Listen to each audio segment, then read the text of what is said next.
Hello, everyone, from Pinkerton Academy, deep in the woods of Robert Frost fame here in Derry, New Hampshire, for this 2023 New Hampshire Division I football quarterfinal round game between the host Pinkerton Astros and the number 8 seed Bishop Guertin Cardinals. I'm John Collins, along with Coach Jason Robie here on Nashua ETV's Channel 22. We also welcome our Bedford viewers watching live tonight on BCTV on this November 10th. It is a dry, crisp, cool night here in Derry. Weather should be a non-factor. Both these teams, plenty of night game experience under the bright lights. The Astros well rested, having closed out their regular season undefeated and top-seeded at 8-0 with yet another overwhelming beatdown of an opponent, 56-0 over Central. That was only 2 weeks after they trounced this same BG team 56-17, Jason. And a lot of the pundits expect no different tonight. What do you say? Well, I talked to Brian O'Reilly earlier tonight as we get ready for the opening kickoff. This is Nathan Bowen puts his foot into it. It's going to come to the up back at about the 15-yard line. That's number 22. We'll probably be saying his name quite a bit tonight. That is Matt Morrison. It's a burst of speed to the sideline. But Brian O'Reilly said, look, that game may as well have been last year. It was a situation where Bishop Guertin, got behind early, and they really couldn't answer for that wing T offense that Coach O'Reilly has employed for the better part of 49 years. And, last week, if it's any indication, Bishop Guertin put up some big points themselves in a first-round win over Dover, throwing the ball around the yard. So we'll see what happens here tonight. They'll have to play some defense, though, as Pinkerton shifts on their first play. They'll go tight end wing to the right. And they do run to the right. They pretty big gainer on first down. Twisty and may take it to the house. Matt Morrison at the 40, the 30. Nobody's going to catch him from scrimmage. It is a touchdown. A flag is down at the 40. Morrison, John, a great run, a nice 75 adjustment. 75 yards, touchdown, but we'll have to see what the flag is about. There's a flag back at the 42-yard line of Guertin, and I don't know. I mean, Morrison was about 20 yards out in front of that play when that flag came in. We'll get the call. It's going to be a hold against Pinkerton. It's a spot foul, so they'll back him up, and it'll be a first down for Pinkerton. But you see just how explosive, John, as you watch on the replay here. Morrison off to the right side. And every play in the wing T is designed to cut back against the grain, and you saw it right there. Wow, did not pick up the penalty. It was either a hold or a block in the back. I think it was a hold. It could have been a hold. Yeah. Regardless, it's a spot foul, and it'll be first and 10 Pinkerton. But that just goes to show what they did there to Guertin is they quickly shifted their formation, caught Guertin off guard, and ran off tackle to the right, bounced back to the left, and he was off to the races. And they'll do the exact same thing here this time. And there's the handoff, and Morrison has another big seam, and it balls. Did it come out? No, he's got it. And 11-yard gain, first down. What Pinkerton did there, John, is they lined up in an unbalanced formation. The tight end was covered, which means they had another lineman over here. They had more guys at the point of attack than Guertin could account for, and they found something on film to the right side of their offense, the left side of Guertin's defense, and we'll see if they again come unbalanced. Quarterfinal round game, one of 2 games tonight. There are a couple more tomorrow. Another run on first down by Morrison, and he's got a big chunk again, about 8 yards this time. Morrison has done all of the work here thus far. He returned the opening kickoff and has carried the ball 3 straight times. Yep. If it isn't broken, don't fix it right away. Brian O'Reilly's crew going right at the teeth of this BG defense. Off guard, up the middle, and it's all been Matt Morrison getting the handoffs. A 75-yard touchdown call back to midfield because of a penalty, but he's got another first down. It might be a handoff to somebody else this time. I believe it was the fullback there. It looked like a belly play right up the gut. I think it was number 49, Ryan Catno. So first and 10, and you look at the numbers for this Pinkerton team. They've run, John, for tons. I mean, 2,800 yards in the regular season, and there's one game missing from those stats. So this is a team that likes to pound it. And 44 yards of offense on the ground so far. And here goes the fullback again, Catnode, and his own man tripped him up, or else he might have gone the distance down to the 15-yard line. where he's tripped up by a teammate. Yeah, that was Cameron Joy that was blocking downfield, and he's actually leading the team in tackles right now. So, yeah. Oh boy, that's a problem. Well, anytime your secondary is leading the team in tackles, you got big problems. And I didn't see the coin toss, Jason. I don't know if we elected to go. I'm not sure. I know Pinkerton elected to receive for the first time. Okay. The home official or the head official was on the opposite sideline. Catnode was hit in the backfield, and he may be stacked up for no gain. See, John, right there. I said that because I'm trying to fire the team up. I'm trying to fire them up. Right. That time, tackle for a loss in the backfield there. So it is 2nd and 11. Pinkerton has yet to throw the ball, yet to have to throw the ball, as the running game has been clicking in their opening possession of this quarterfinal football game. Pinkerton runs what we call series football. Each time the same look, but a different play off of that look. And what Coach O'Reilly's trying to do here is they'll run a speed sweep to Michaud on the left side. And Michaud gets the corner and gets in. Touchdown, wow. Pinkerton. Ball on the 15, a 15-yard touchdown run. 6-0, the Astros lead. We'll see if we get a replay on that back at the studio, but you'll watch the blocking at the point of attack here. They reach left, and it's a great job of blocking down the field, and Michaud breaks a tackle at about the 2, slips in. 6-0. Oh, wow, they do make it look easy. And going for the extra point here. In their 8 games in the regular season, including their traditional rivalry game against Brockton, there were only 2 games that were close at the end of it. It was Salem and Londonderry were within 1 score at the final whistle. Otherwise, been blowout after blowout, and BG fearing this could be another instance here in this playoff game. It is a good extra point. It is 7-0, and we are just a couple of minutes in to this first quarter. Wow.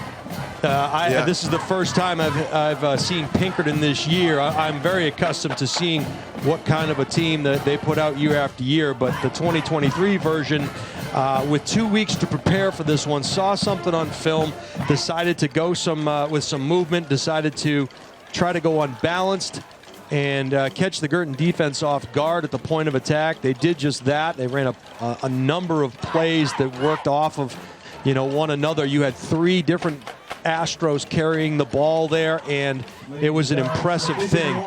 They will line up on the far hash, and I'm sure they'll break away from this as Guertin has showed the adjustment.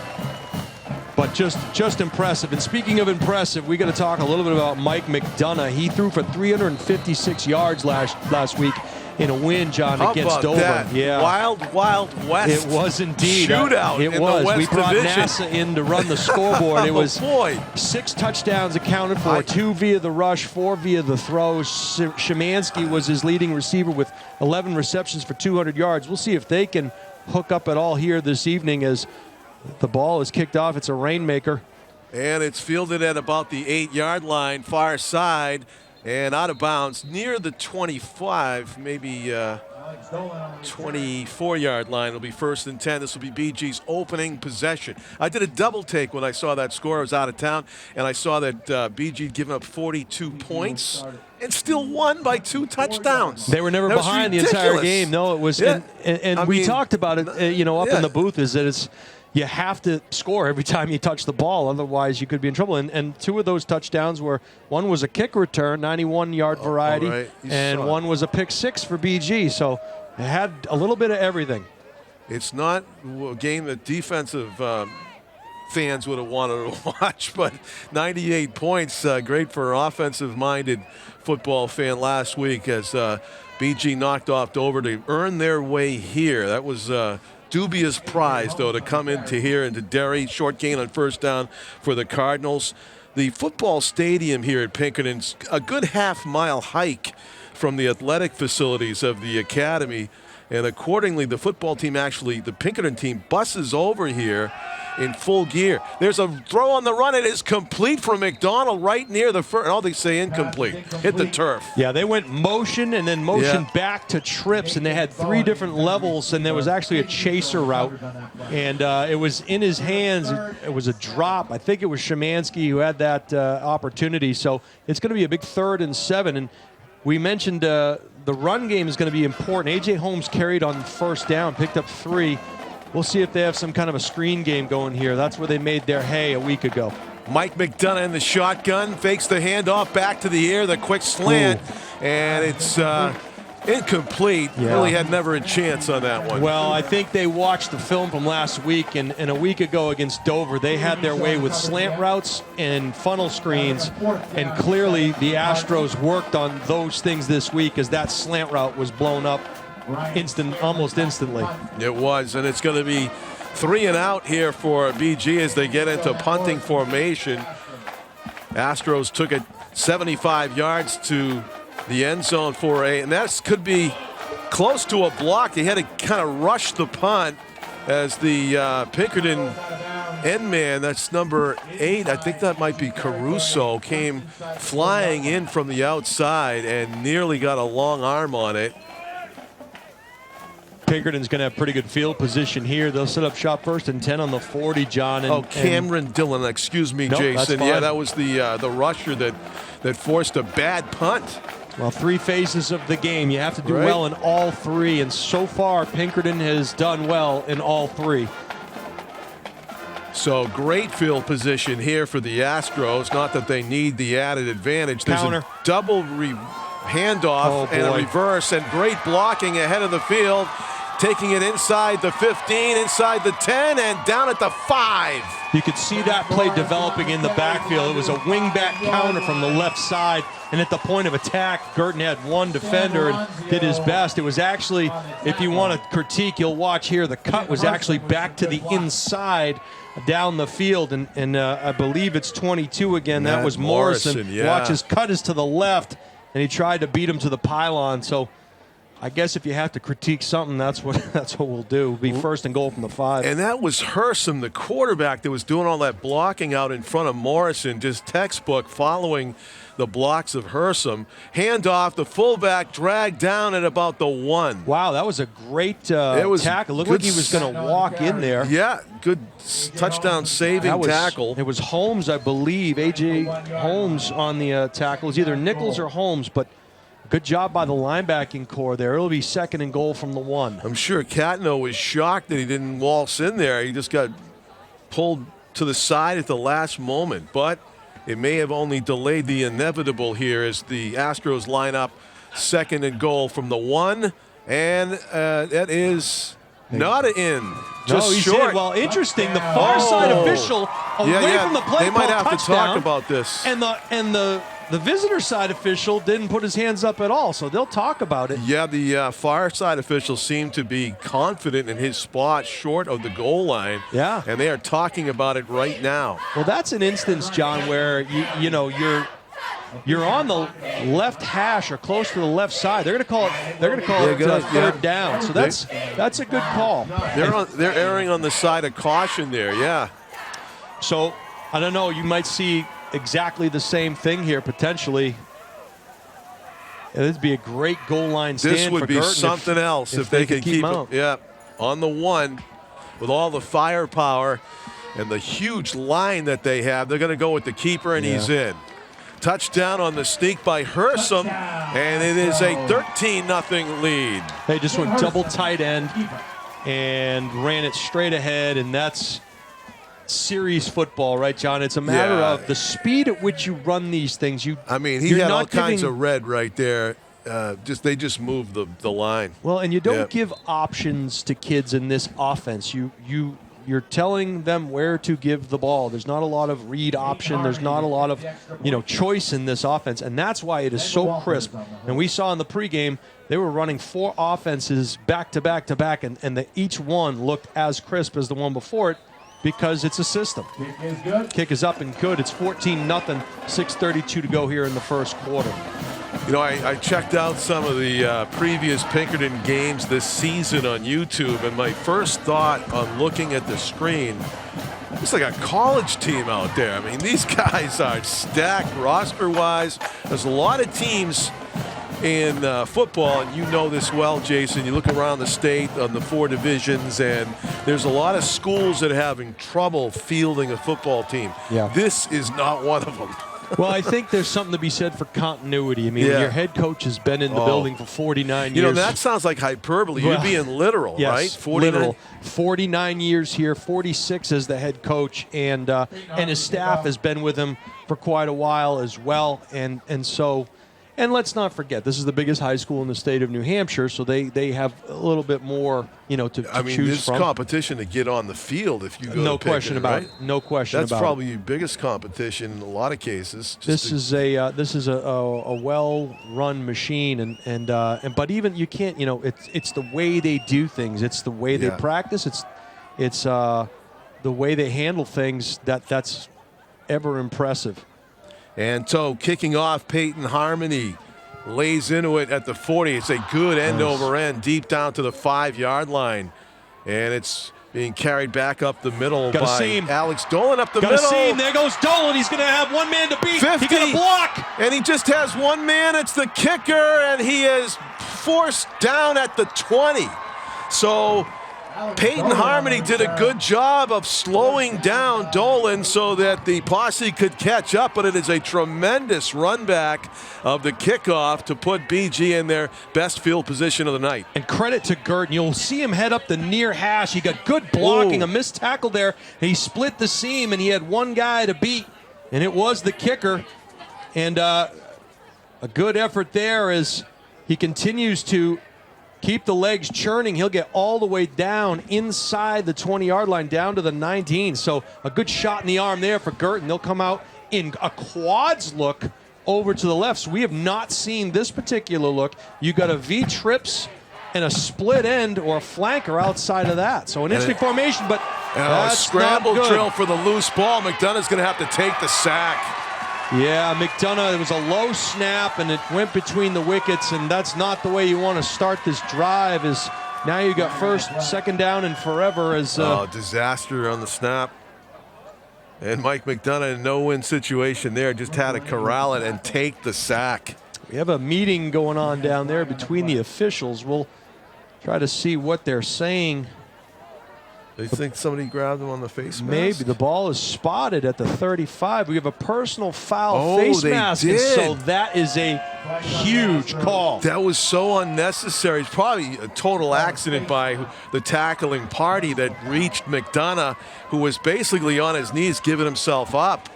You didn't even have to really put hands on him, really. But somebody did, and they grabbed the face mask, and it was flagged. So a huge break for the Cardinals. Back with a quads. It's an empty formation. It's quads to the field, split end up top. Tried to get him to jump off sides, and they do. Wow. So it's going to be a second down and a 7, I guess.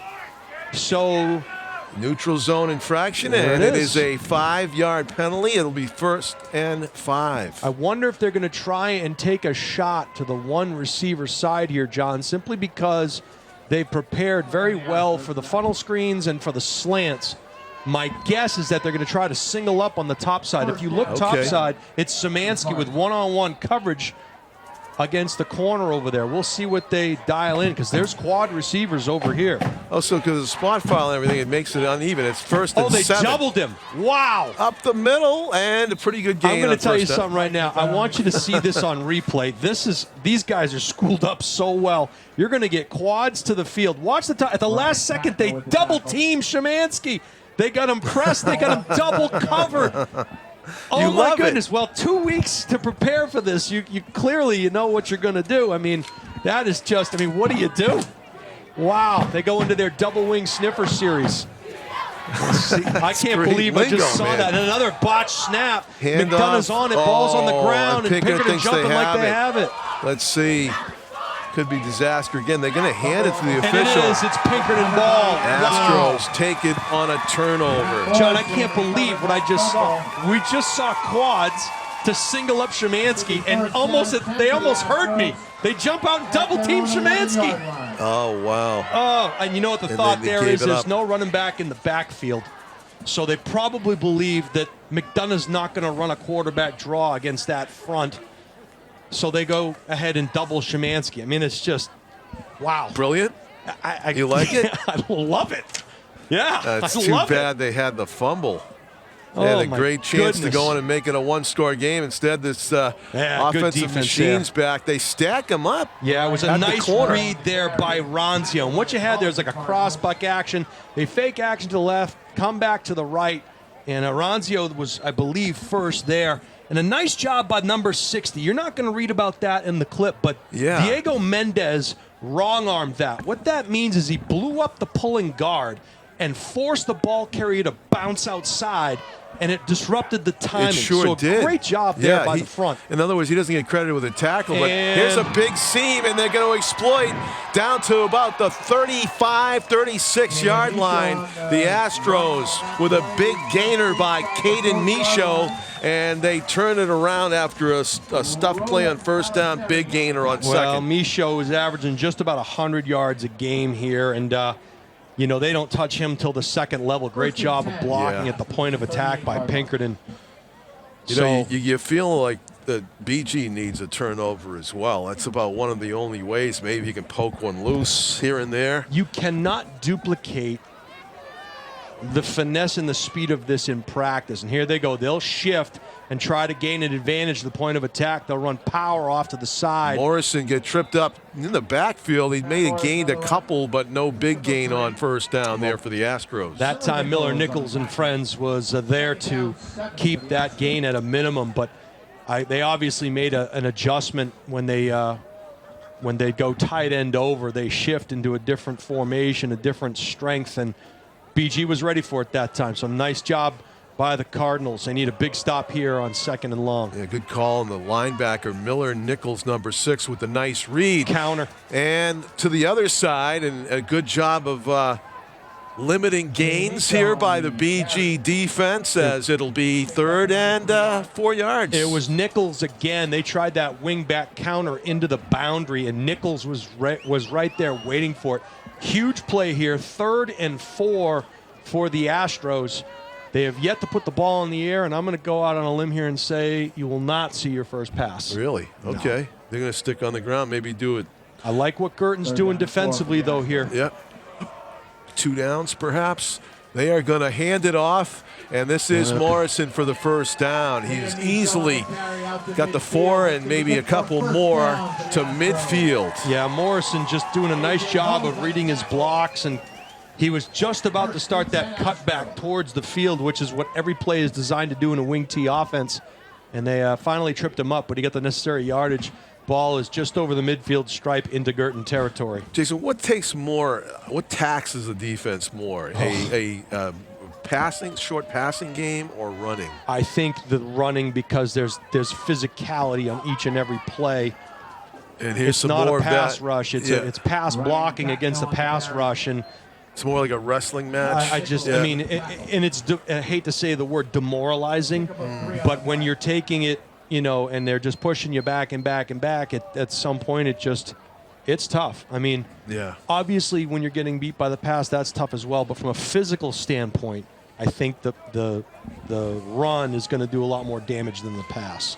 2nd down and long for the Astros. Double dive. And here is Morrison. He's trying to cut it outside. He cuts it back inside. It's a great cut, and he gets the first down. Yeah, it's a double dive look. They fake the belly to the fullback, and then they bounce out with Morrison on the outside, and he just has nobody there till the second level. He'll pick up the necessary yardage for the first down. So it's been a heavy dosage of Morrison thus far, but they've used their 3 backs very well so far here tonight. Up in Portsmouth, they have reached the end of the first quarter. There is no score between North and Portsmouth Oyster River in their quarterfinal North game. in an upset here, John. You going to go? I'm going to go North. Catno off left tackle, and he has a big chunk. Yeah, the fullback is just, and again, that's one of those plays where, you know, would you rather get beat by a 5-yard pass or have the 225-pound fullback I would running at you all rather day, take my chances on the pass. I'd rather be at the hot dog stand. Ketchup, mustard, maybe a little relish. Yes. Probably doing pretty good business on the hot dogs tonight. As it's second down and counter 4, again. and Morrison galloping through the seam, and he's down at the 25. Another Astros first down as they try to add to their 14-0 lead. And you can just see they're probably going to take this thing down to the end of the first quarter if time allows. But it's series football. They run their belly, they run their dive, they run their ISO, they run their power, they run their wingback counter, and then they do it again, and then they do it again, and then they do it from different formations. But it's all kind of the same thing, and they run it with such speed. Probably the last play of the quarter. On the left side. Harrison, he's got a chance to take it in. He'll take it out of bounds with a first down and take it to. Well, actually, it stops the clock with 15 seconds to go in the first quarter. And just as I say that, they see up in the booth, look, they're playing the belly play. They're ready for counter. Let's have Hersom keep it around the left side. There was nobody there. So, again, just another play in the series off of that look. The Astros threatening to go up by 3 scores in the first quarter as they are knocking on the door here, up 14-0. First and goal from the 5. Fumble and on the ball play is there, John. on the ground, but it is picked up by the Astros. Recovering his own fumble was Morrison? I believe it was Morrison on the recovery, and there's a situation where opportunity missed. Yeah, no question. And that's going to do it for the first quarter here from Pinkerton. Your score is 14-0, John. I've been impressed with everything I've seen thus far. It's been it's been a big play, but it's also been chunks of yardage against Guertin. They didn't have the chance to make the most out of that kick return in the early going. There was a beautiful return by Dolan, and a couple of miscues there, and good defense, and a fumble recovery by Pinkerton gave the ball right back. And all they've done is marched about 80 yards to try and go up by 3 scores. A well-rested Pinkerton team seems to be clicking on all cylinders, and BG's going to have to reach down deep to come back in this one. Tomorrow, Veterans Day. Want to quote former New Hampshire U.S. Senator Judd Gregg: "The veterans of our military services have put their lives on the line to protect the freedoms that we enjoy. They have dedicated their lives to their country and deserve to be recognized for their commitment. This nation will remain the land of the free only so long as it is the home of the brave," to quote Judd Gregg, a now 76-year-old former U.S. Senator. Love it. Yeah, we saw the ROTC program out here for Pinkerton today for the playing of the national anthem, the color guard, and at Nashua North, where I teach, there was a ceremony yesterday in school to honor some of the military folks that serve, that are teachers now in our building, and the ROTC program put that on. And it's just, I think it's important for young folks to know, the reasons why we're able to do these things on Friday nights is because of the freedoms that we have, which are provided by, our military. Well said. BG stacking up the play short of the goal line on second and goal to go from the 4. That'll bring up third down from the 2. Yeah, BG's best defense, unfortunately, is being played down on the goal line. But you know what? Give them credit. I mean, they made it back to this game. They were in this game a year ago, and it's relatively a different cast of characters, right? I mean, they graduated a lot of seniors, so credit to Coach Nail and his staff to get new systems in play here. And a quick snap and into the end zone with the touchdown is Catno.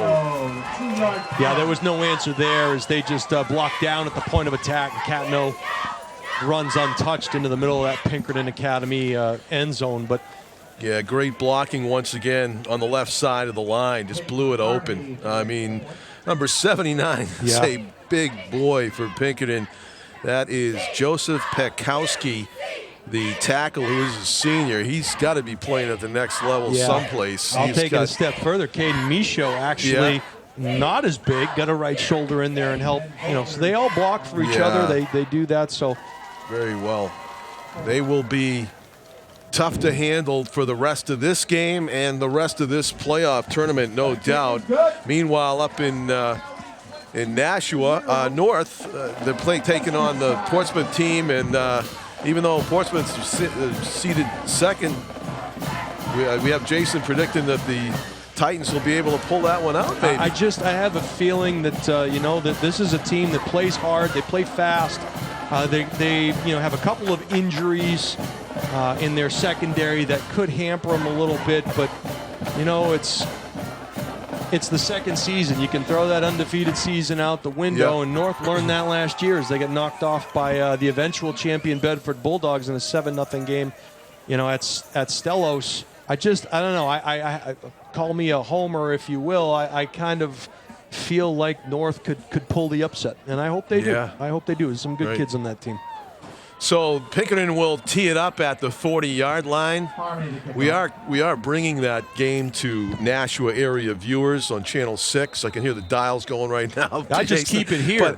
Keep it here. We'll give you updates. Hey, if you want master class lingo from my partner here, Jason, I mean that quad description you have, that was worth the time to watch just by itself. Well, I mean that it's sort of like watching a chess match with the chess master who sees things that I can't. Easy to call from up here. Well, yeah. I mean, it was a joy though to hear you describe all that.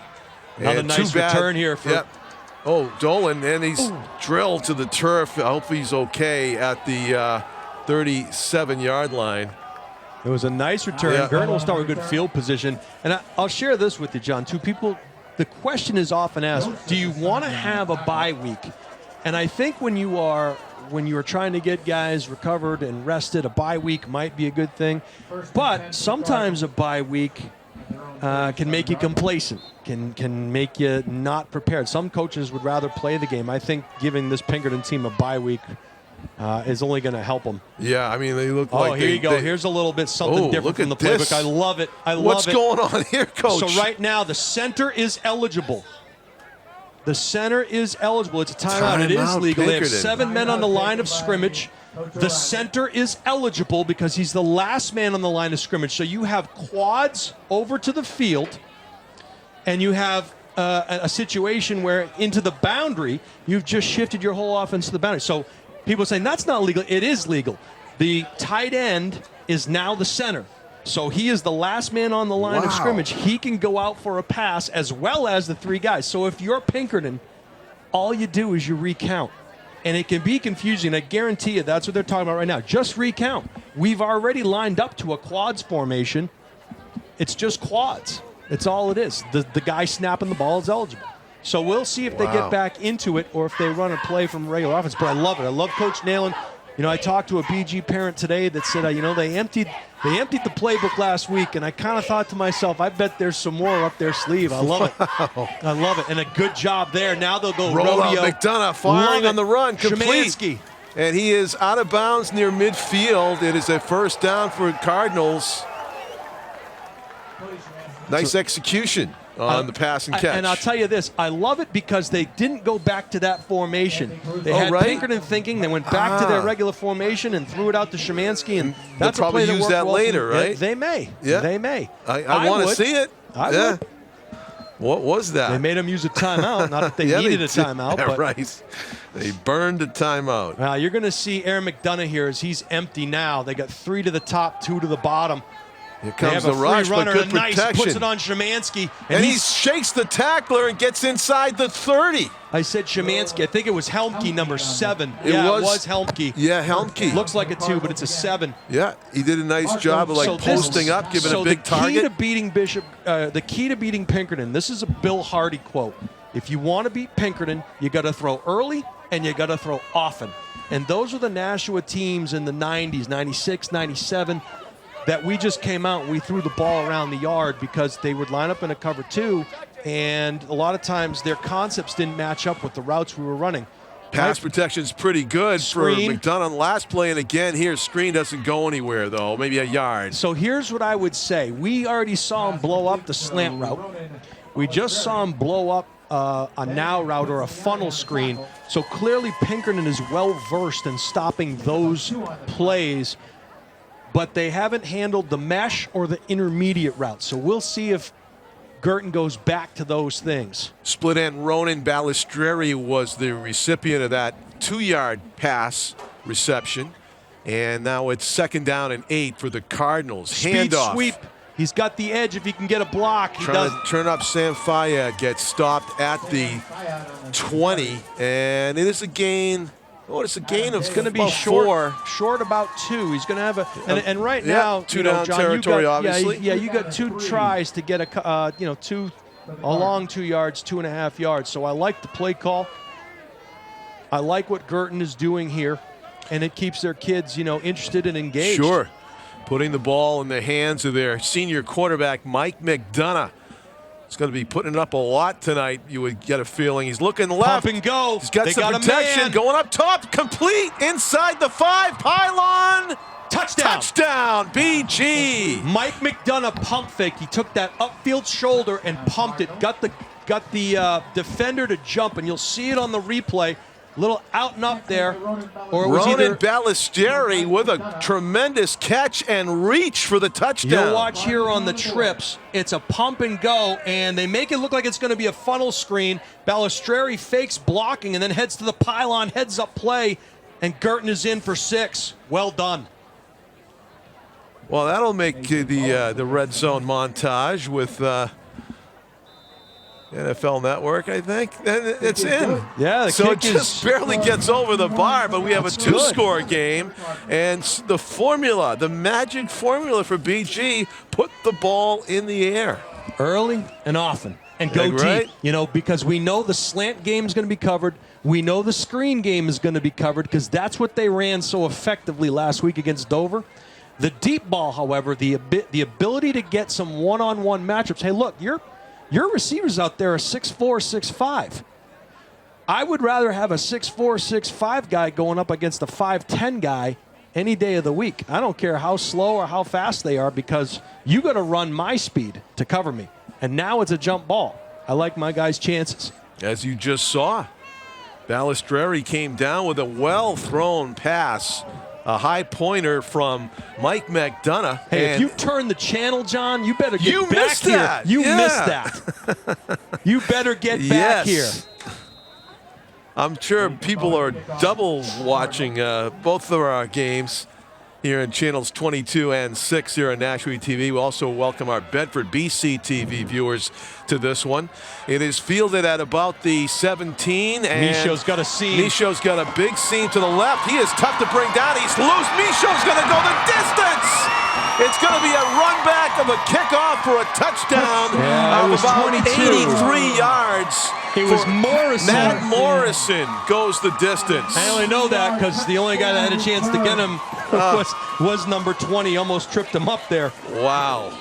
Was Michaud. So He Morrison just got faster and faster as he went along. And you'll see it here. Starts up the near hash, and he's going to get blocking.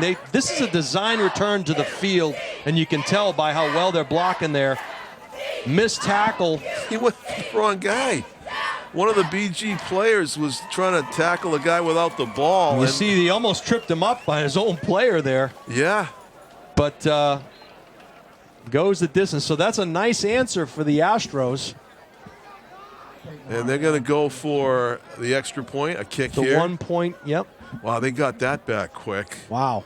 Touchdown passing for BG and a kickoff on the next play for the Astros. The extra point is good, and it's a 28-7 lead. That's with a 9 great- minutes left in the half. That's a great example, John, of taking your special teams as important as offense and defense. You can see how that turns the momentum within 10 seconds. Absolutely. And there's great blocking there at the point of attack. And the interesting thing was it had to take a while to develop because the ball was kicked to the far hash and the return was set up to our sideline. So that had to develop. And if the timing on those kinds of things is so very important, you go from a touchdown to a block in the back like that. And so a great job by the special teams coach for Pinkerton. That was just well designed. So BG had a moment of, hey, maybe we can get back in this thing with the passing game, but then the special teams game letting them down a little bit.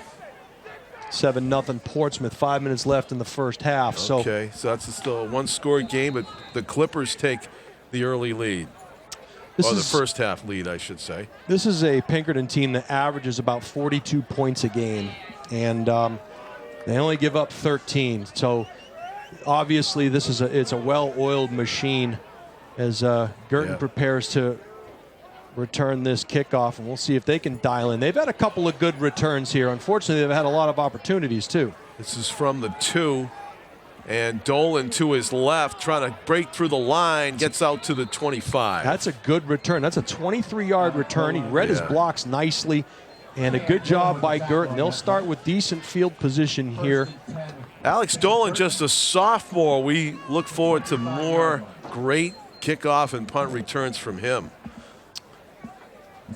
for the Bishop Guertin Cardinals. Unfortunately, he's had a lot of opportunities here tonight. Get a lot of practice on the runbacks.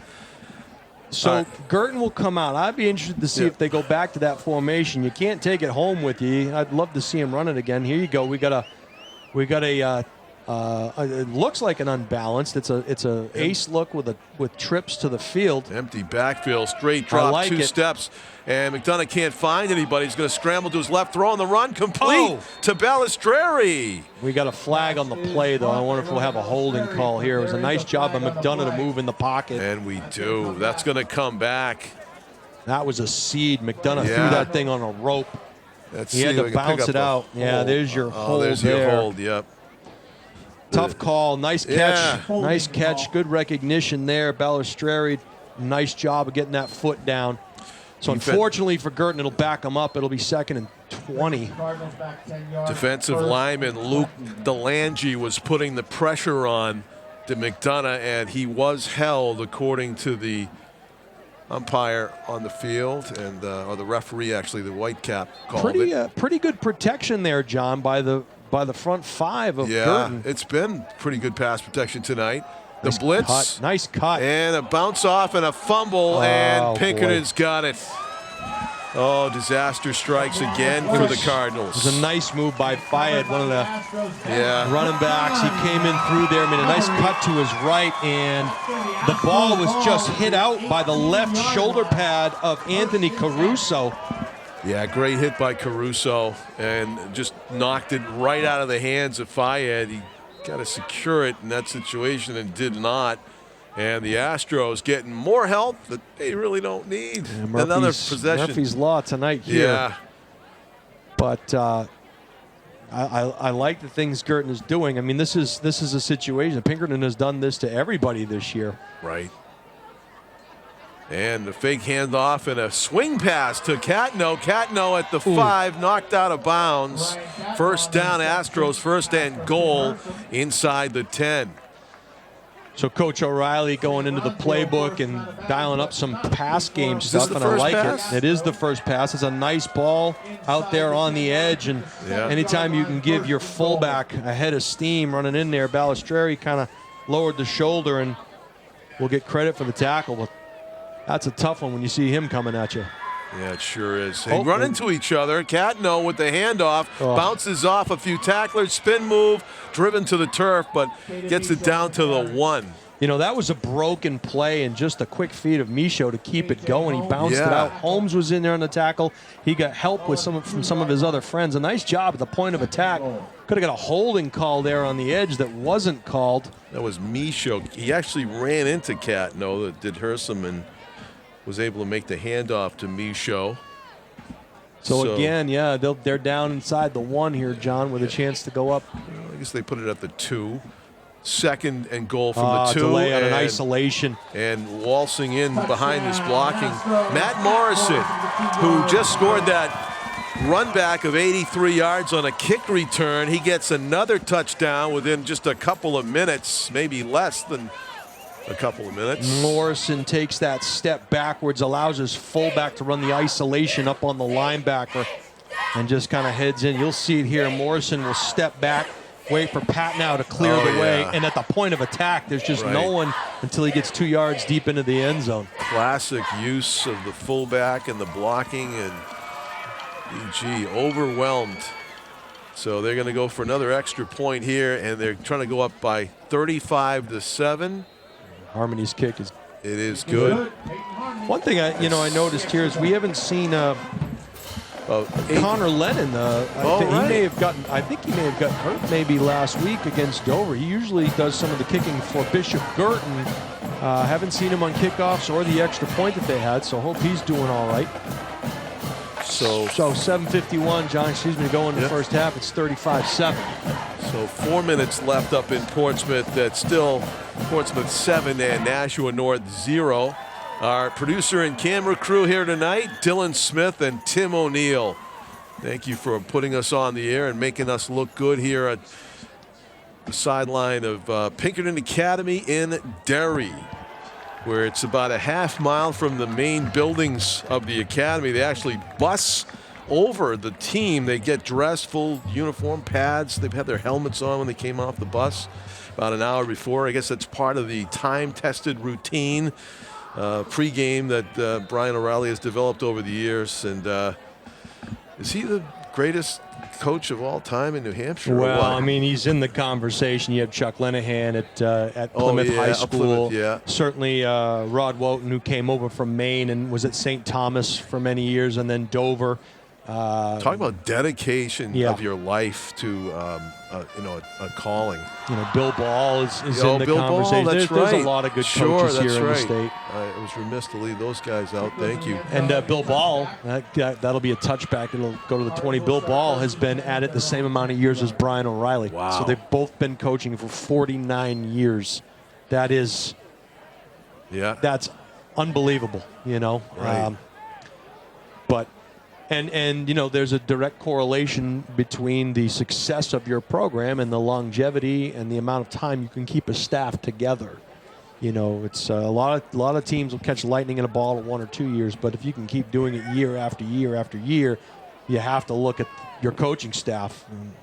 It's so important to have a coaching staff that has good continuity. Mike McDonough back in the shotgun. His team trailing 35-7. With just over 7 minutes, batted up in the air, incomplete. Yeah, and that's what you tell your little extracurricular there. No flag. No, huh? Interesting. No. Thought that could have been a little bit of an unsportsmanlike. Way after the whistle. If you can't get in there, what they tell you is get your hands up, and that's exactly what happened. I think it was number 64 playing a little bit after the whistle there. Yeah. I'm sure he'll get a talking to. One of the captains, actually, for the Astros. So 2nd and 10 for the Cardinals. McDonough. Screen, middle. Nice job. Good gain. First down for Bishop Guertin. Sam Fayad. Yeah, and I like that they got the ball right back in Fayad's hands. Right. And what they did was they used some orbit motion and motion over here to Twins to take the attention off of what was happening back on the play side, back towards Guertin sideline. Nice little delayed screen there to the outside, and they'll get a 1st and 10 and a new set of downs. So they actually reset the ball at the 34, and they moved the chains accordingly. 1st and 10. And McDonough. Looking to his left immediately, completes it. Gain of about 6 or 7.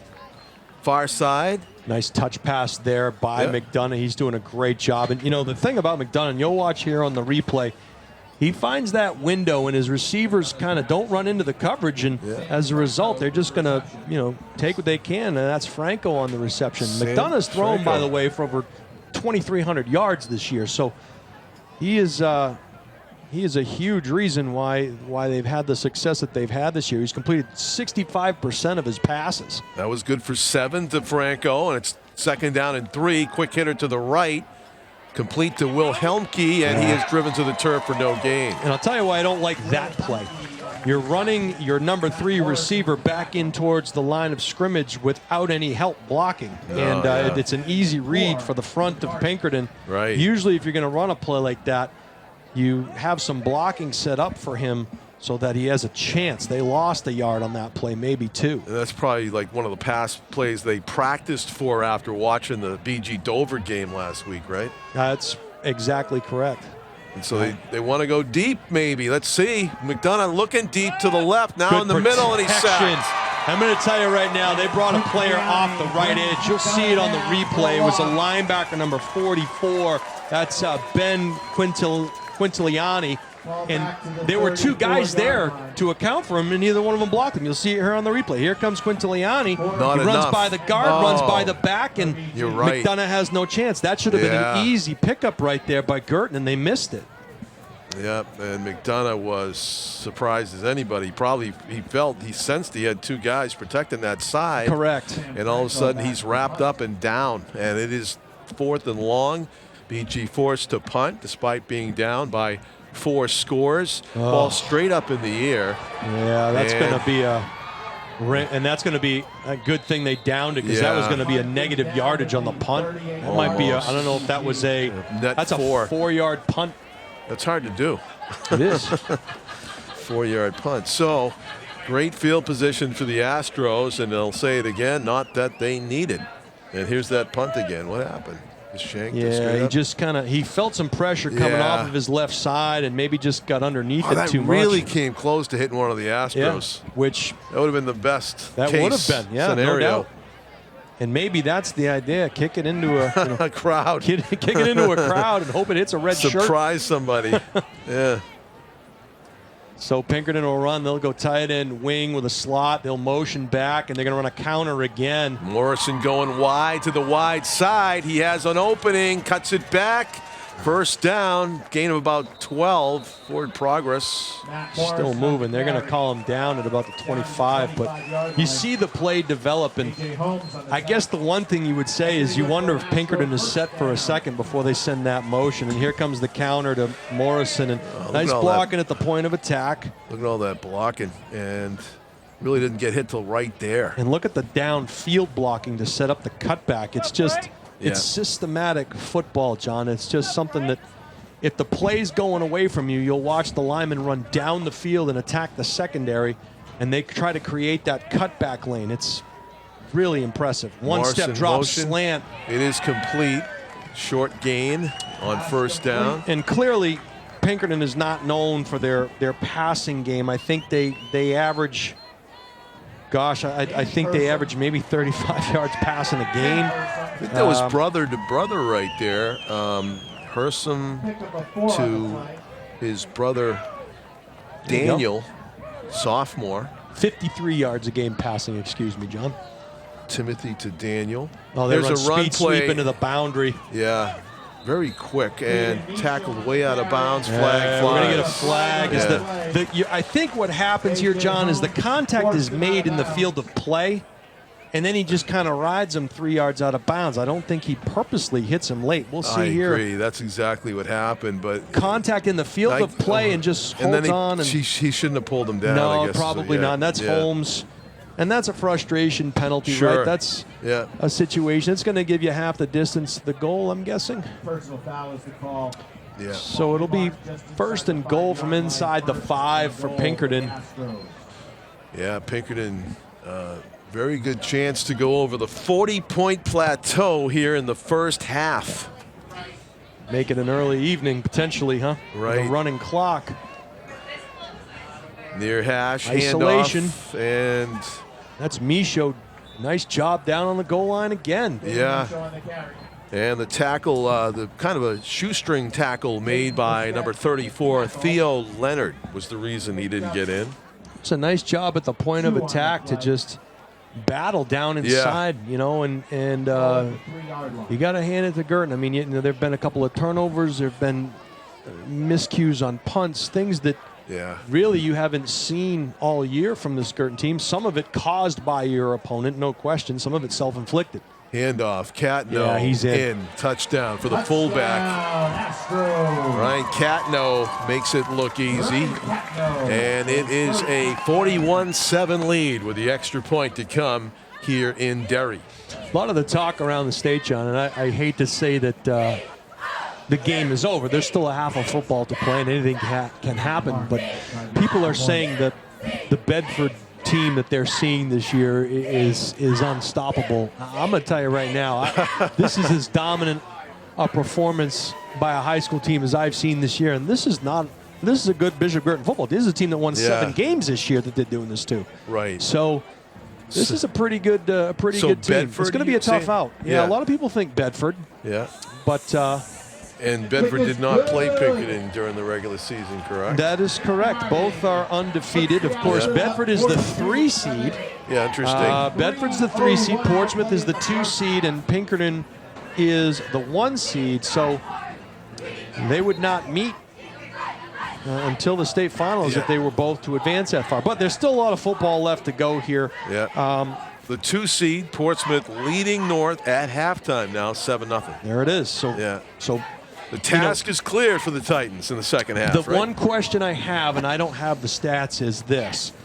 Are the Titans able to move the football? We know they're going to play great defense. We know that they're going to fly to the football. They're going to get 11 hats to the ball. They're going to do everything in their power defensively to play good team defense. It's the offense. So if they have yet to move the ball, the question is, can they move the ball? And if they are moving the ball, they just got to spring one, and then anything can happen. So you have to like your chances down only 7 at halftime. Yep. But, we mentioned here that as Pinkerton tees up the ball on the left hash, the next game for this Pinkerton team, should they win tonight, is the winner of Londonderry Exeter. We know that Londonderry played them tough, and we know Bill Ball in Exeter is good in terms of old school responsibility defense. And they run an offense that has similar blocking schemes that Pinkerton employs. So they will face in practice a similar speed and similar blocking scheme. So it's a good matchup for both Exeter and Londonderry. So Peyton Harmony boots it down to the 4, and Dalton has it. Cuts to his left, up the middle, up the hash. 2 men to beat, and he's tackled near the 40. Another great return by Alex Dolan. Yeah, Dolan does a nice job of beating that first line of guys, breaking to his left, heading up the visitor side hash, and you'll see it here. He's a handful for the coverage team. Got it high and tight, nice blocking at the point of attack. He splits a couple of Astros, and they'll have good field position at the 40. So they've done some nice things in the special teams game tonight, John.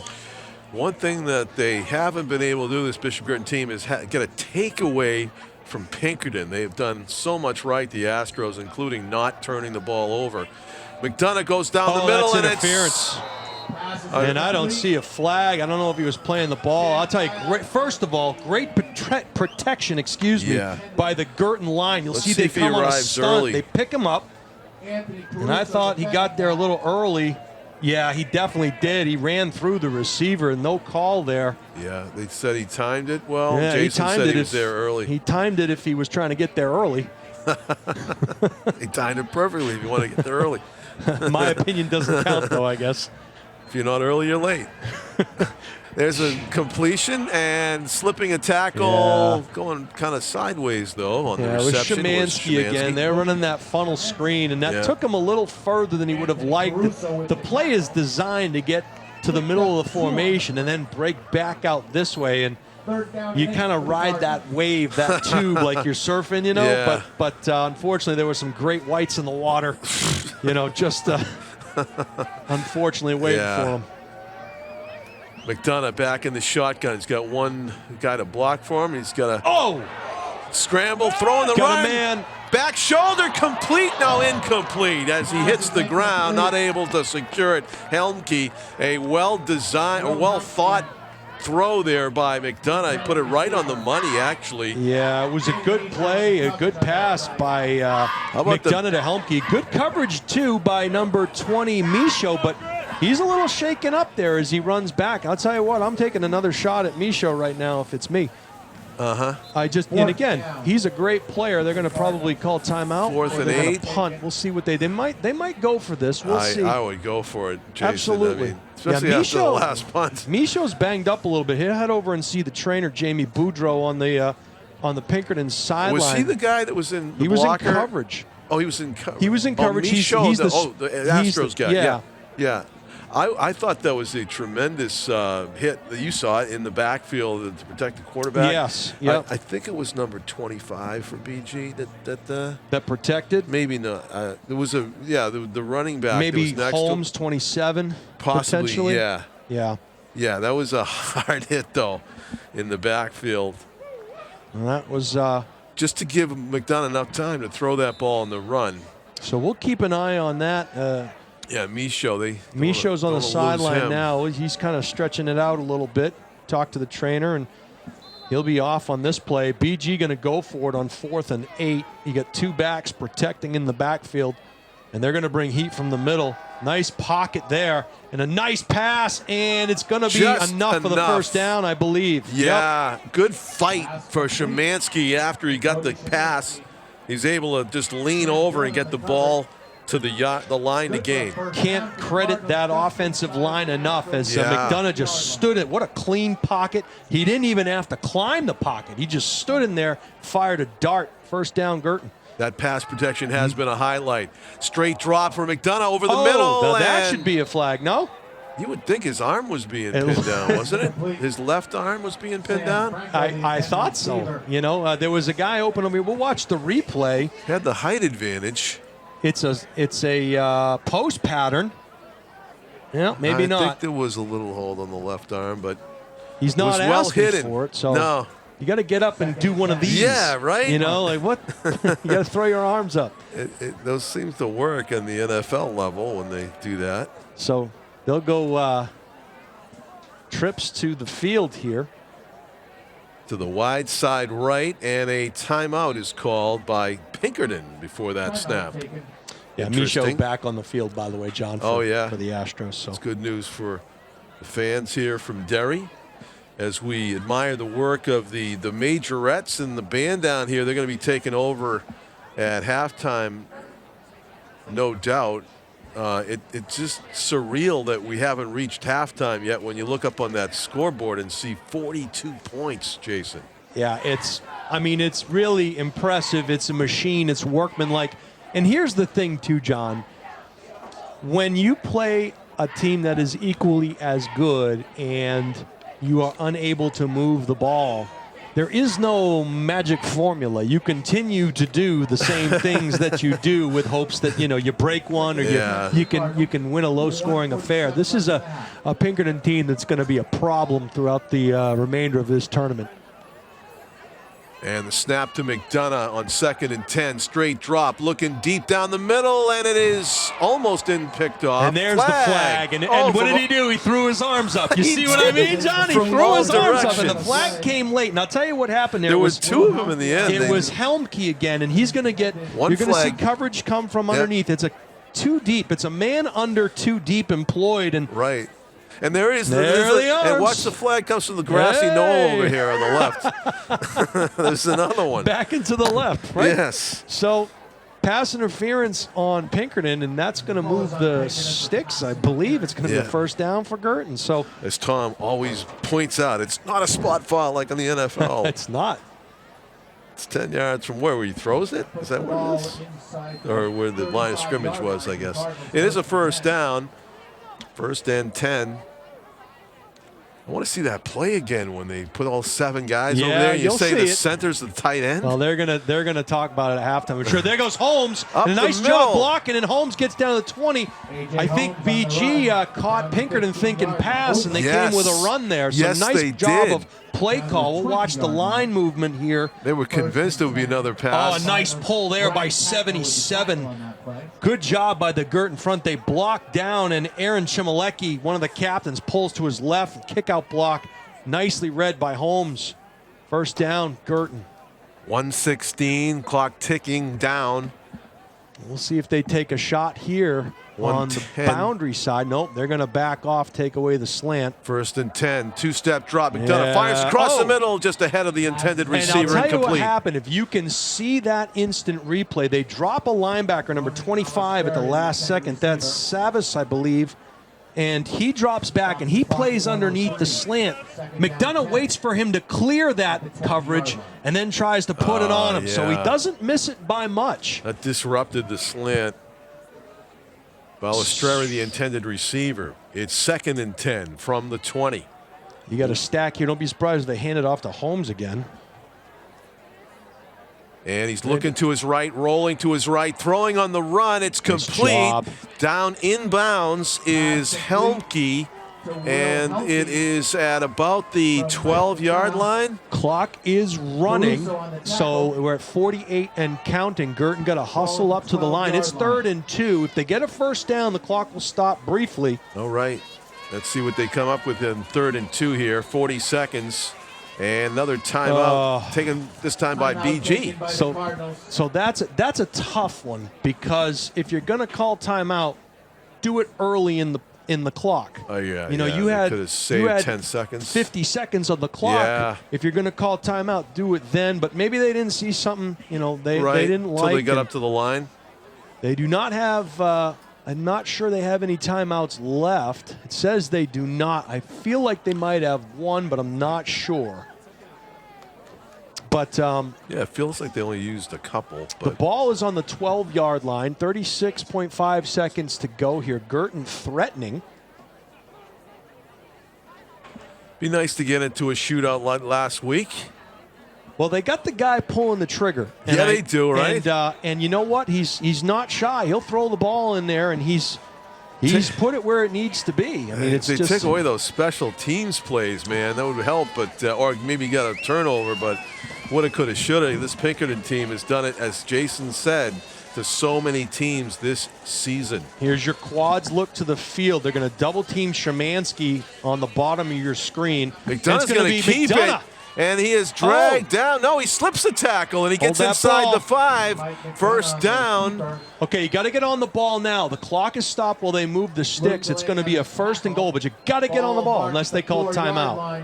They had one more. You were right. I was right. So, 29 seconds and talking strategy. Goal to go from the 4.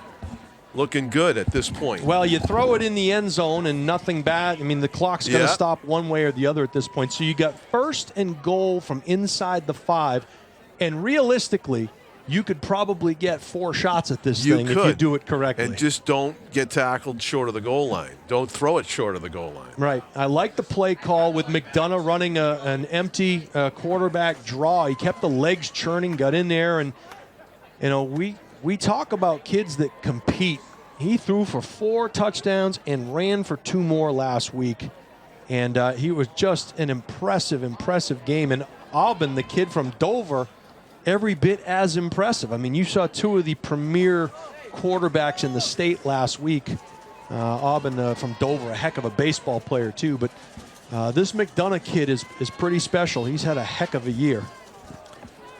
So they line it up on the right hash. 1st and goal from the 4 with 29 seconds left. Mike McDonough calling signals. Looking to his left, immediately fires. It is a high point pass, and it is complete for a touchdown in the back corner of the end zone. Szymanski, touchdown. I'll tell you what right now, that's a 1-step drop, which translates to a 3-step from under center. He's just throwing to the pylon. He doesn't care where Szymanski is. He's just chucking it there. Szymanski's going to run there, and he gets both feet down. Wow. Beautiful Very reception. Impressive.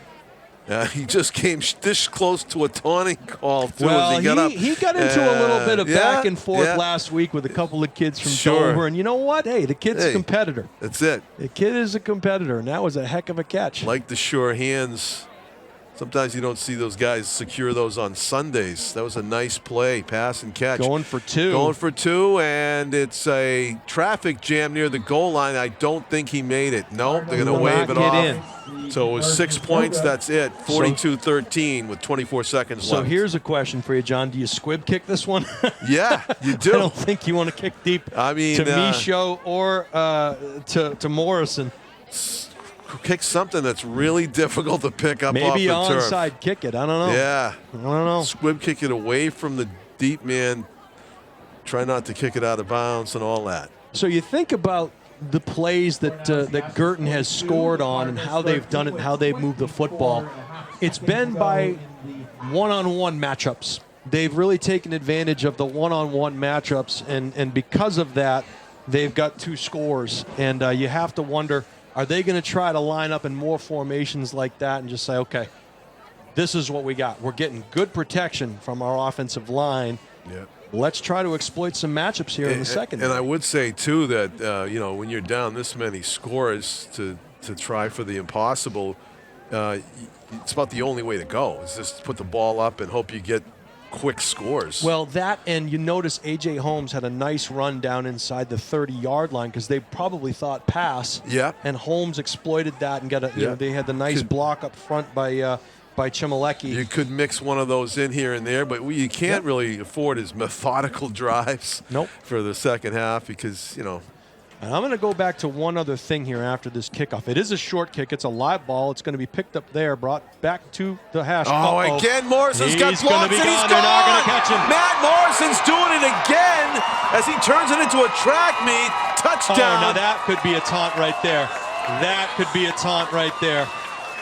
They don't call it, but it is a touchdown for Morrison, about an 80-yard return. What you could say is he was trying to get the half to run out potentially. Oh, yeah, you could say that. But, wow. That's true. Strategic. Wonder what their 4x1 relay team looks like. I know, that was pretty impressive. I mean, well, when he puts again, watch the blocking. Watch the blocking over here, John. Nice little shoulder block by 48. Yeah. Great block there. He just runs by everybody. Runs right by everybody. 81 yards. Or if you want to count this right here, it's about 100 yards return for a touchdown by Matt Morrison. And it is a 48 spot right now. Oof. Before halftime, 10 seconds to go. The kick is up, and it is good. 49-13. Pinkerton Astros, who had a bye in the first round, of course, as the #1 seed in the state of New Hampshire, Division I football, have made a thunderous announcement that they will be a tough team for anybody to deal with in this tournament, as they have come out and put up 49 points in the first half. Yeah, I don't have any words, John. I know it's hard for me. I mean, usually I could talk a dog off a meat truck, but this is just, you know. And again, what did we say before? Like, do you dare kick it deep? I mean, I think that's the wrong call. You know. But just try to kick it to the corner, I guess. I mean, that was a bouncer. It looked like they had converged. Yeah. On the ball, and then he came out of there like he was shot out of a cannon again. It's same hash mark too. It is a backbreaker, and I think it's just a matter of, you know, and here's the demoralizing thing, right? Is you just scored this great touchdown, this great twice, play, right? And then you give it right back, and right after a great pass play touchdown. Kickoff return for a TD. They did it twice in the same half. So Peyton Harmony hit all of his extra points here tonight. He's done all of the kicking. He's going to have to ice his right leg after. Right. Or his left leg, I believe. Is he a lefty? Racking up the fantasy points. Yeah, no doubt. Yeah, he's a righty. Okay. Yeah. He's got an interesting approach. He could probably do it with both legs. Very calm approach to the ball. He walks up there and then he just boots it all the way to the line. There you go. Oh, is that an onside kick? Yeah, I don't know. Wow, good job. Number 14 for BG. Alert to it. Ryan Connolly, the sophomore, up mid. Yeah, we always used to put our hand guys on that front line no matter what, simply because if they had to retreat and block, we need guys that can run that far. Sure. And if it was a squib kick type thing, they had hands, and not that your linemen don't have hands, but you want the guys that normally handle the football to be out there, with an opportunity to grab the ball. So you have 10 seconds left here. BG from 45. Yeah, you definitely take a shot. You gave up some field position, but I'm sure you're going to see. We used to call this Big Ben. We used to put as many guys deep as we could. We played man underneath, and we would send 3 guys deep, and that's exactly what Pinkerton is employing here. So it's Will Duncan, I think, on the snap, and it's McDonough, excuse me. Quick hitter, complete. Yeah, nice pitch and catch to Balistreri. Took about 5 seconds off the clock, 4.6 remain, and it is a first down. Great nickname by our friend Mr. McDonough, Rich McDonough. He calls him Ronan the Barbarian Balistreri. Nice. He has some good ones. So it's a makeable, I think. With Mike McDonough's arm, he could probably reach the end zone. Yeah, from here. I mean, you're talking, anything's possible. You tip it up there around the 5-yard line. Who knows? So they try the Hail Mary here, get it into the end zone. If he has enough protection to step up and fire it. They'll bring 5, so it's Here man comes on the man rush. blocking, and he's going to Looking, get sacked. and he's not going to get a chance to let it fly. It was a 5-on-5 situation there. Wow, he was by himself down here. I don't know, like, you know, I used to play that game when I was a kid. Like, we'd run and then throw and see how if you could run underneath it. He just didn't have a chance because as soon as that ball was snapped, there were 2 free runners. They were accounted for, but the linemen are coming out of their stance, and the 2 guys coming off the edge have a full head of steam. It's hard for that tackle to kind of kick slide and pick someone that has a full head of steam. 49-13. The Astros with a commanding halftime lead here in Derry. John Collins along with Jason Robie will be watching the entertainment at halftime here provided by the Pinkerton Academy, Marching Band, and Majorettes. Thank you for watching. Stay tuned for second half action here on BCTV and Nashua ETV.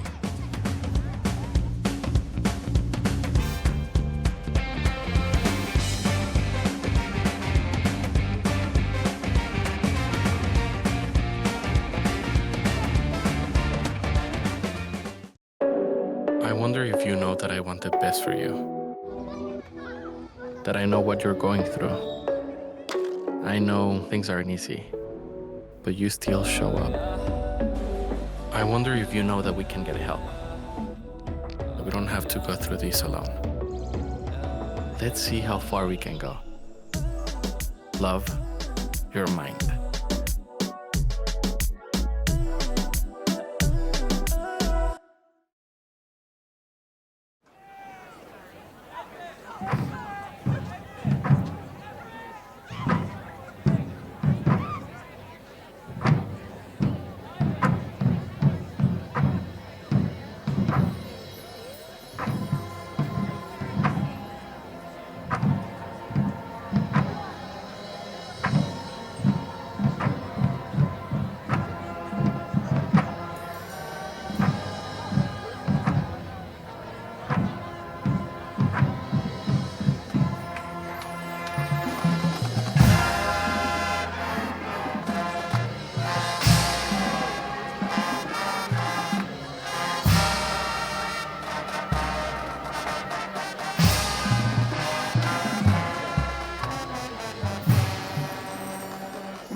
Easy. It's a great idea. Don't put it in the teacher evaluation.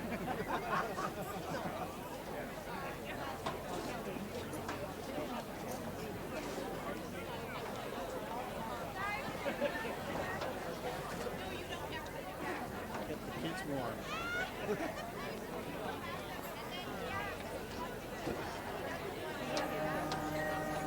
A whole box to choose from. Or two.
Give it up one more time for your Pinkerton Academy marching band.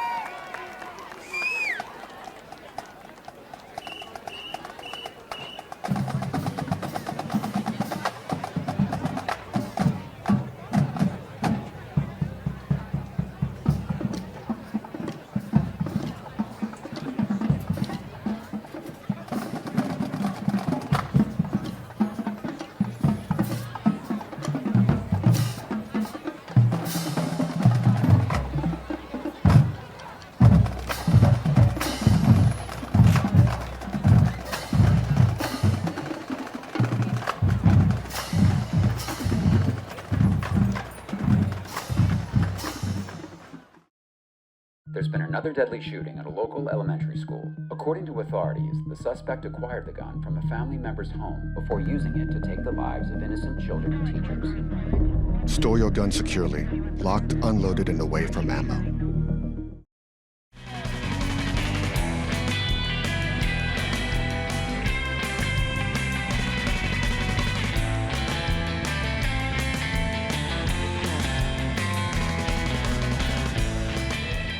It's too bad there's no booth cam for how Jason was dancing there to those tunes by DJ PDP. Yeah, we were missing the net from the cello. I felt like it was a beach blanket bingo. It was a surf movie right there. So as we surf on into the second half here in Derry, it is a 49-13 lead for the Astros, a commanding lead that may lead to running time, right, Jason? Yeah, running time at 35 points plus for the second half. The Astros won the coin toss, and they elected to receive the opening kickoff. So Guertin's going to get the ball here to start things in the second half.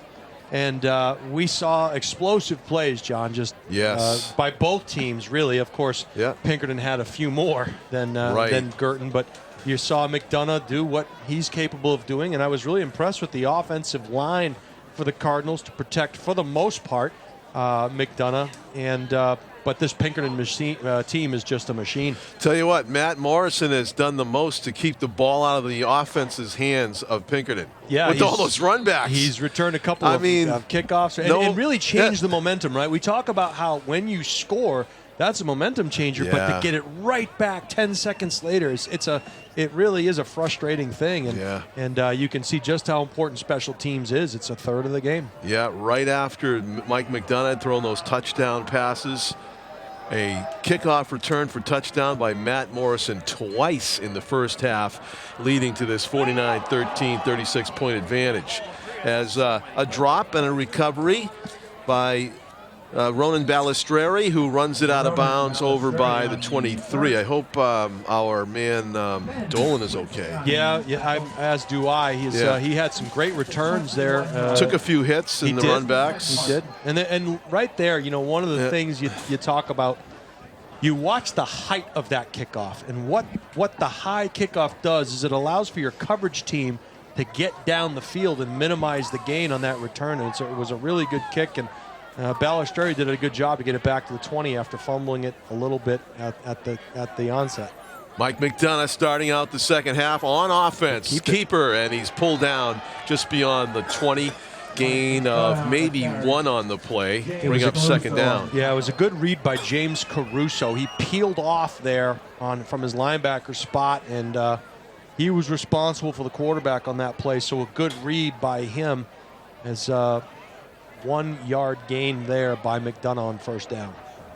So just about an empty backfield, passing formation. McDonough, two-step drop, looking to his left, deep, and he has a man ahead off Balistreri's fingertips. He had his man beat, but the ball just a little bit, a step too far. And that's what we talk about, right, John, is like get all of your receivers to one side and get one-on-one coverage, battle. And that's what they had. And I'm not so certain that ball didn't hit Balistreri in the hands. I don't know if we'll get a replay of it, but it looked like he had a chance. And if he catches that, he's gone because the Pinkerton defender falls.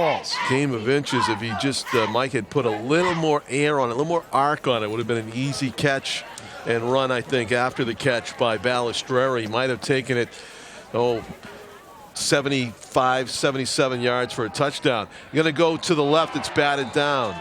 Yeah, his right. Good pressure by the Pinkerton Astros front. They weren't going to get to McDonough. And here's that play again. Balistreri. Oh, yeah, it was off his hands. It was off his hands. Yeah. That's a tough one. It is. So it's going to be a punt now for the Cardinals. 3 and out to begin the second half as the clock rolls. Just the one safety deep for the Astros. I think it's Morrison. Seems like no sense of urgency at all by Pinkerton's rushers here. They do punt it low, and it's fielded on a line by Morrison. Goes to his left. It's that guy again, tripped up from behind this time after a return of about 9 yards. It was a good job by Jackson Goldstein to get in there and trip him up because he had something brewing to to the Pinkerton sideline. So they're still going to start off in Cardinal territory. So it was a nice punt, decent return. I think we have a penalty. I'm not sure if they're going to march it back. Yeah, I believe it could have been a block in the back. I thought I saw it. I did not see a flag.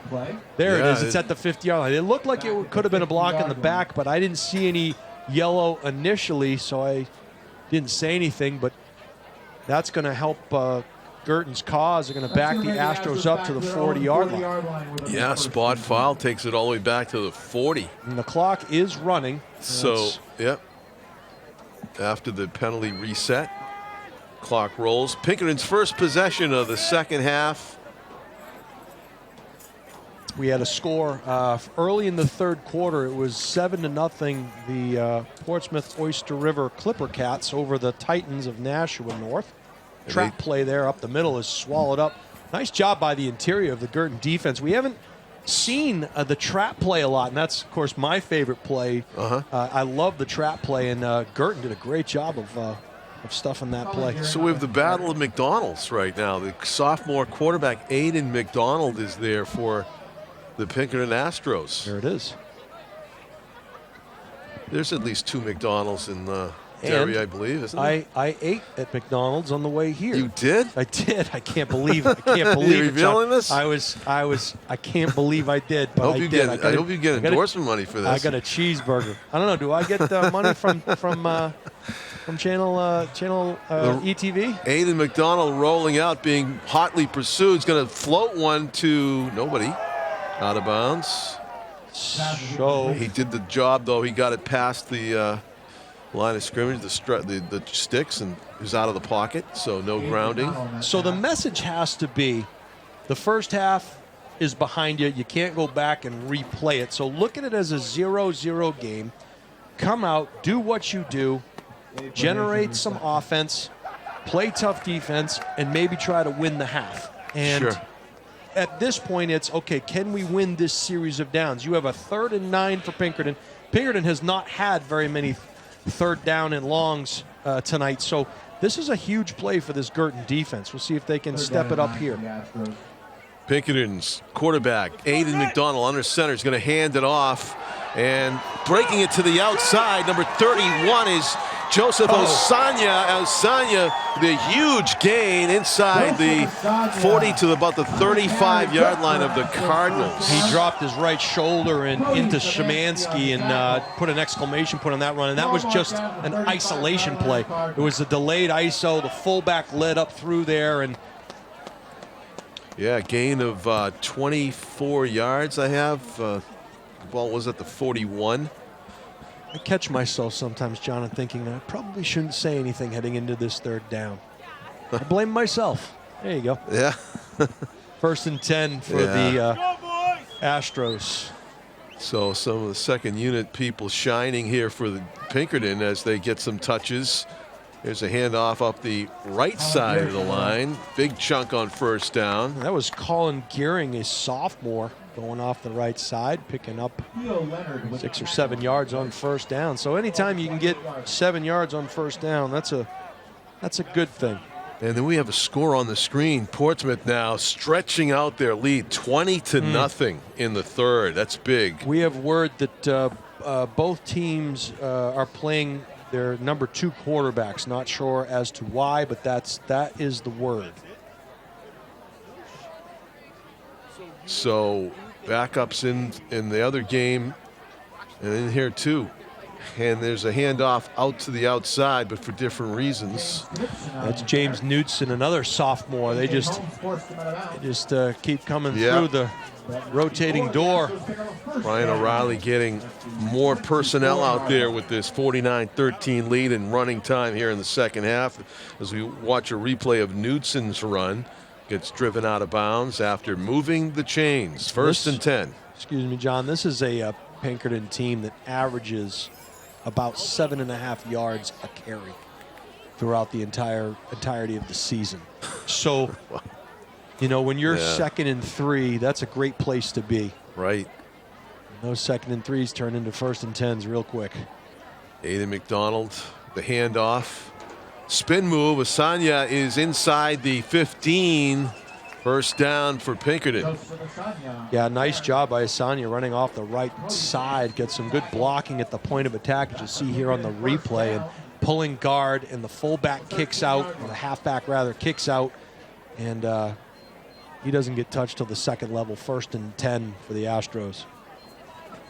The do your job adage comes to mind when I watch these Pinkerton guys block. I mean, it seems like everybody's doing their job, and then what that's a happens system, is right? 7 It's just, yards of carry. You have, as a lineman, you have blocking rules, and a lot of times it's man on, linebacker on or offside, and you say that every single play. If it's this particular play, there's a man on me, yes, I block him. There's a man on me, no, there's not a man on me, linebacker. So Right. they each have a cadence of rules that they go by.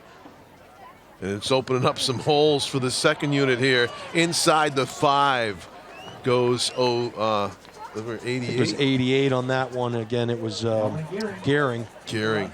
Good-looking young man runner there. So when you have solid. rules as an offensive line, you know, a lot of people say, well, how do you combat a wing T offense when you have a system like this? And there's a couple of ways to do it. One, you just have to be better than the guy that's trying to block you at the point of attack. The second way to do it, if you don't have players that are physically as strong, is to move. You don't want to give them a good picture as to who they should block. You want to move prior to the snap.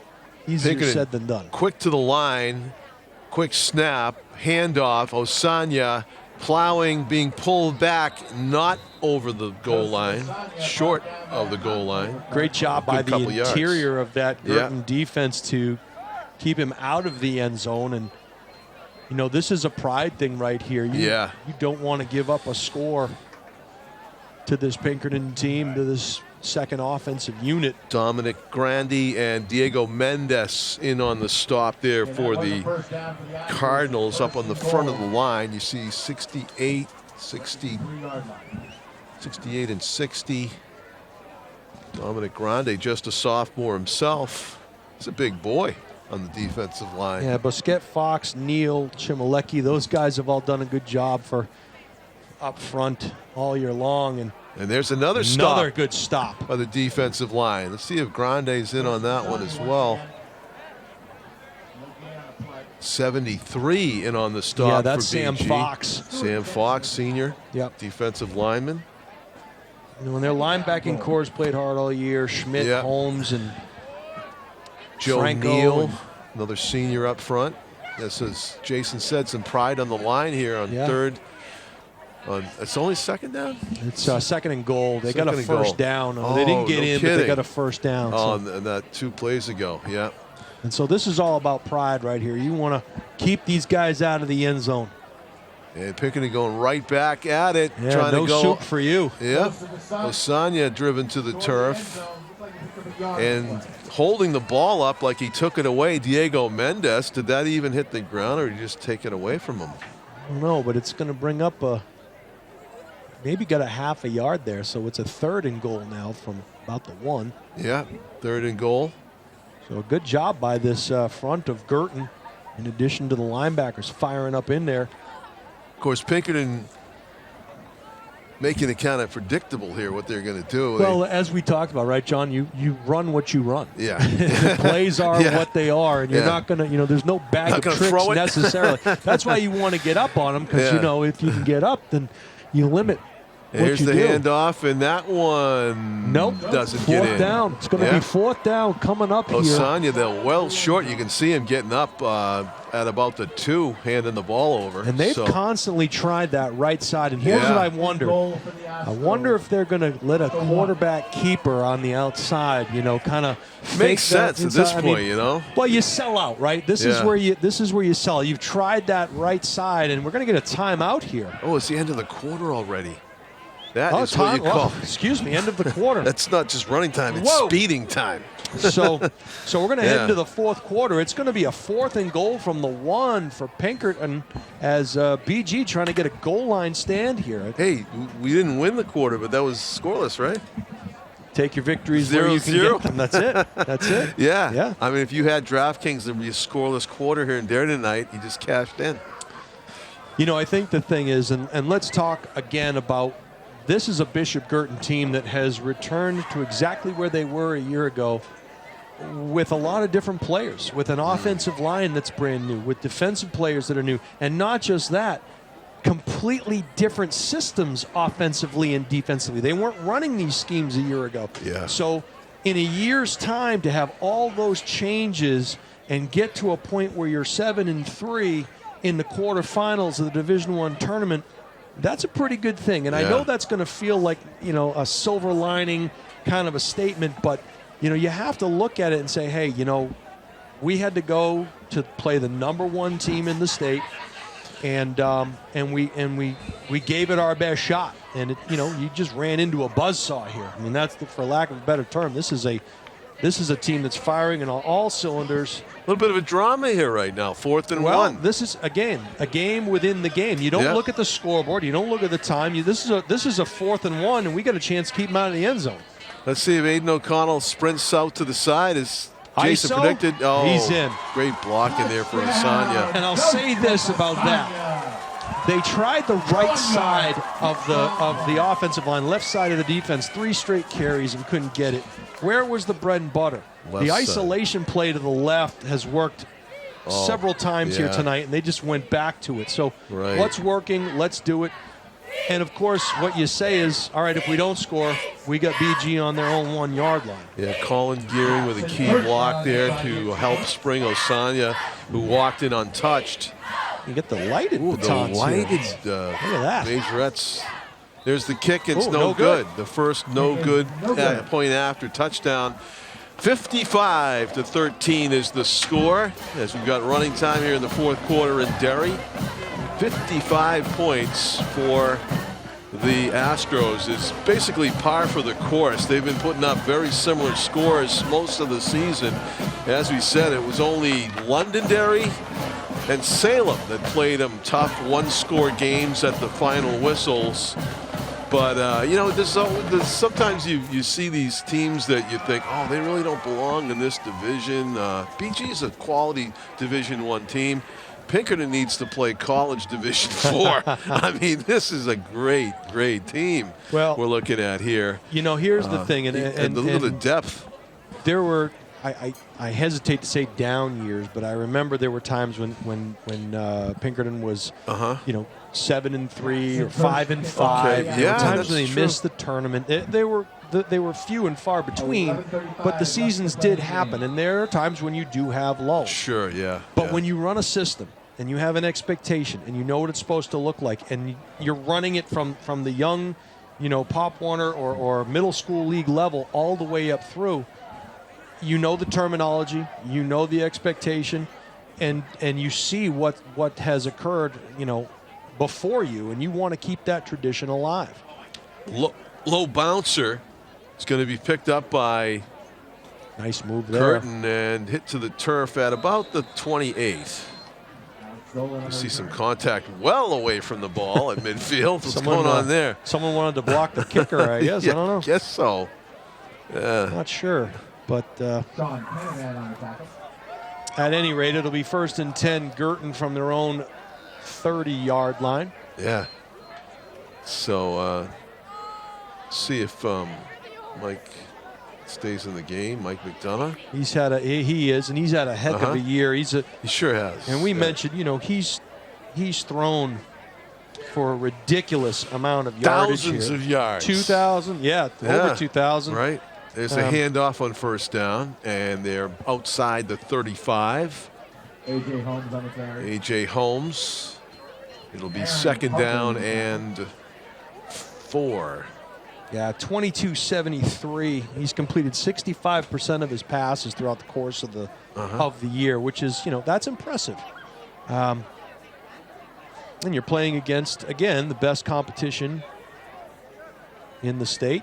McDonough, 1-step drop, taking a shot. Got a man. It's complete the Balistreri, dragged down at the 35. And so about a 30-yard pass completion for the Cardinals. Here it is again. And again, he taking advantage of the one-on-one matchups there. Put it right on him. Nice pass. Something tells me they'll continue to do that. That was James Knudsen, the sophomore in coverage, I believe, for the Astros, as looks like they've put in a lot of their reserves. So a chance for Guertin here to get some points on the board and make the final score a little more respectable. We'll see if McDonough goes to the friendly skies again, and he will. Hudson Schmidt is back in the backfield. He throws to the Balistreri again. Short gain on the reception. Clock continues to roll. You mentioned Hudson Schmidt is one of those names that I think we're going to be saying a lot next year. He's a good player, plays defense as well, but has had some nice runs in the backfield for the Cardinals. And again, A.J. Holmes, just a junior. He'll be back next year as well. 2nd and 7. Handoff. Balistreri and trips at about the 30. It's going to bring up 3rd down and 5.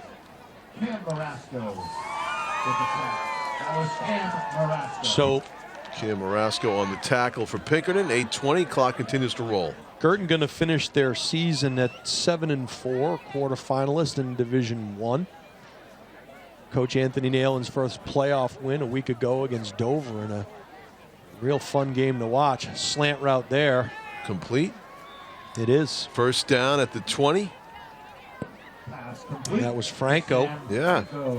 Franco, good sure hands, a contested catch. He was covered out there by Knudsen, but again, it's a situation where you have some one-on-one matchups, and you find your matchups and you take advantage of them. Ball at the 20.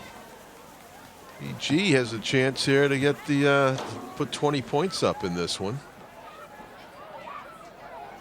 The regular season game for BG against Pinkerton was 56-17, and eerily similar. Yeah, it really is. There's a throw into the corner and a touchdown. Franco up, and there's a situation where you see that Franco has a height advantage on Knudsen, was able to jump up and get him, but you have to talk about the play of McDonough to avoid the pressure. How about it? Back out of there and keep his composure and chuck and duck. Toughed out the contact, and he put the ball right in the perfect spot. There was he shook a free runner off the outside that wasn't picked up. Perfectly thrown ball, too, to high point it to Franco. Touchdown. This will be to make it an even 20. The kick after touchdown by Nate Bowen is up, and it is good. 55-20 is the score here in Derry with 7:21 to go. They do stop the clock to tee it up after a touchdown in what is otherwise running time here in Derry. That's exactly 35 points right now. Impressive drive there for Guertin. I think the game plan was pretty clear. Try to take advantage of those matchups. They tested Pinkerton on those screen passes and those slant passes early on, and you could tell that that's probably all they worked on over those 2 weeks. It's kind of a classy, almost like playing like a psych song after a BG touchdown right there, huh? Sure. Yeah, why not? Yeah. Is the sportsmanship award still up for grabs? Exactly. Is that the idea here? I'll take that. Sure. Just having a good time. They know what the score is. It's 55-20, and that was a really nice pass play there by BG. It's too bad it doesn't matter as much as it could at this point in the game. Yeah, and I think obviously we might see a squib kick here. I'm not sure if we're seeing. I think we're seeing the JV return team out there as well. Yeah. So no onside kick. No, keep it away from Morrison. Low liner. I doubt he's in there. Yeah, I think you're right. He's out. And there's a tackle just beyond the 27. So it is number 27 at the 27. Christopher Haynes, maybe? Yep. So 1st and 10 for the Astros. Clock is running, 6:45 to go here. As John mentioned earlier, the winner will go on to the semifinal round and play the winner of the Londonderry-Exeter game. Well, we'll be here, right? It will be here, Yeah, home of yeah. the higher seed, as In Pinkerton the is semifinals.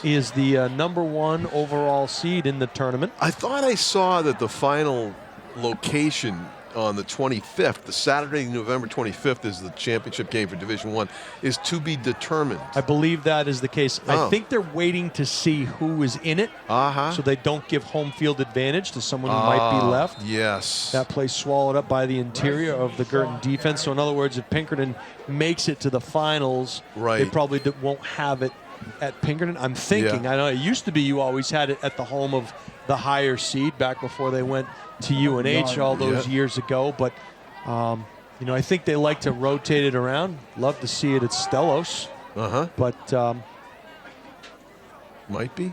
Yeah, Might could be be. Stellos, yeah. there's some nice stadiums around the state. Number 45 for Pinkerton, John Blinn in the game, senior split end. Seeing some playing time here. BG has some of their twos in as well. Yeah. Handoff and crashing into the line. Tackle, good tackle on the play by Jackson Goldstein of BG. Yeah, Goldstein had some help from Sam Fox. We've talked about him a little bit tonight. Playing their final minutes of high school football.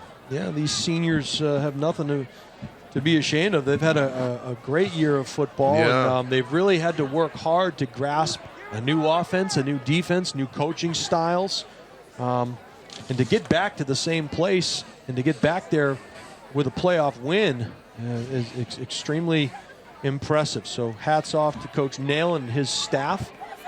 I know this one will sting a little bit, but I'm Yeah. sure he's chomping at the bit to get back at it, prepare for next year. On 3rd and 6, ball carriers stacked up just short of the line to gain. It'll bring up 4th down. Another Michaud. I think that was Rice and Michaud. Yeah. He is a freshman. And he got a first down. BG seniors are Cody Szymanski, Ethan Chemilecki, Mike McDonough, Sam Franco, Connor Lennon, Ronan Balistreri, Jackson Goldstein, Joe Riney, Theo Leonard. Ben Michaels there, I missed one. Ben Michaels. I have 21. As Do you have him as a senior? I have him as a freshman on this roster. Maybe it's a misprint. Could be a misprint. Ben Well, if he's a Michaels freshman, we said his name. We'll say yeah, it again exactly. in 3 years. It's funny. 2 different rosters, 2 different high school careers. And Theo Leonard listed here as a senior as well. Sam Ronzio, Sam Fox, Joe Neal. That's a first down for Pinkerton on the 4th down, or first down carry. And power off the right side. Nice carry there by number 34. Getting some action was Brady Spellman. And Diego Mendez, also a senior, number 60 for BG. You can see him on the near side of the defensive line in front of us, playing his final few minutes of high school football. Actually looks like he's kind of thinking about it. Is you know, thinking back, probably how much fun he had doing this. There's a handoff and looking for an opening. First down for the Astros to the 50-yard stripe. Clock rolling under 3 minutes to go now here in Derry. So it looks like both of our Nashua TV teams fortunately going to be eliminated tonight in the quarterfinal round. BG running up against this Pinkerton juggernaut, and Portsmouth, the Clipper Cats of Portsmouth Oyster River taking care of Nashua North, who fortunately lost their starting quarterback sometime in the first half. That's the word that we got. We're not sure the severity or the reason, but Titans had a great year as well, finishing second in the Western Conference. Getting it done in the opening round. Fumble There's a ball fumble on the carpet. That would have been the first turnover by Astros, and they still haven't made one. Recovering it, number 34, Brady Spellman, jumped on his own miscue. Here's an interesting stat for you, John. You just brought that up. Brian O'Reilly was kind enough, as we'll watch the replay, and the ball gets dropped. Pinkerton has 6 turnovers this year, all season. 6. Wow. That's crazy. All season. All season. They've turned the ball over 6 times. I mean, there are teams that do that in one game. Well, they've forced or been a part of 20 against their opposition. Oh, wow. So their opponents have, you know. I'm surprised it's only 20. I mean, that's intimidating team out there. So the handoff is up the middle to Spellman. He is stacked up at the line of scrimmage. Anytime you say, what are the keys to victory today? You always say you want to play in front of the sticks. Yeah. Which Pinkerton has done all night tonight. We mentioned 7 yards a carry on the ground through the course of the regular season. You want to not turn the ball over, which clearly they have not. You want to win the special teams battle.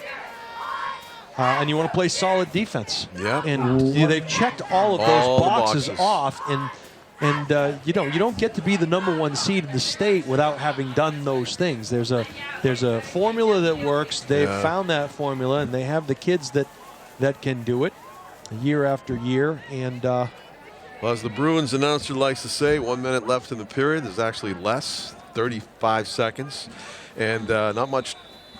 Maybe one more play. It's a pleasure, Jason. Thanks for the master class. You are the Tony Romo of high school football I wish analysis. I could paid like Tony Romo, I know. But yeah. Believe me, I have my detractors too. Right. You understand the game within the game for sure. And maybe they should stow you away on that plane to Germany, I think, or maybe it already took off for the Patriots. Gracious. Trying to get something going over there against the Colts on Sunday morning. Astros in victory formation. As we watch the final play of this one, and they'll take a knee, Pinkerton will, with a tremendous showing by the Astros in their opening round game of the quarterfinals. BG did have that playoff win against Dover. Can't take that away from them. That's right. Tremendous career for you guys, the seniors. For Bishop Guertin, congratulations to you, and we'll see you back next season here on Nashua TV. Jason? Yeah, thanks, John. It was a great season for the Cardinals. Congratulations to all the seniors. You saw some glimpses of some terrific football out there tonight. And like you said, they just ran into a juggernaut tonight. I don't think it would have mattered who they were playing. This is a Pinkerton team that's firing all cylinders. They're #1 in the state right now for a reason, and it should be an interesting tournament moving forward. And thanks for calling the game with me tonight. I had a blast. Jason, Robie, I'm John Collins. Thanks to our camera crew and producing crew, Tim O'Neill and Dylan Smith, and to my executive producer, Pete Johnson, back in Nashua. 55-20, Pinkerton advances in the 2023 New Hampshire Division I football tournament. Good night from Derry, New Hampshire, everybody.